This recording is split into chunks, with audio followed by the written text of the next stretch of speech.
ছোটবেলা থেকেই অপমানিত হয়ে আসছি। বাবা মা মারা গেছে, তখন আমি অনেক ছোট। তারপর থেকেই এতিমখানায় বড় হয়েছি।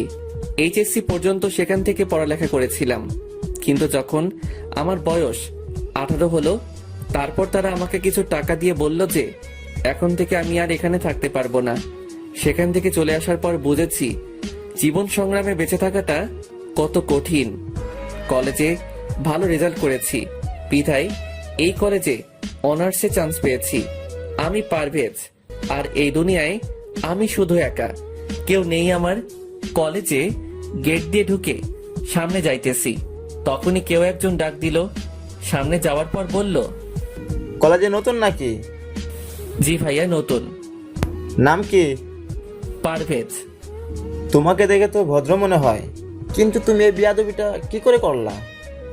আমি কি করেছি ভাইয়া?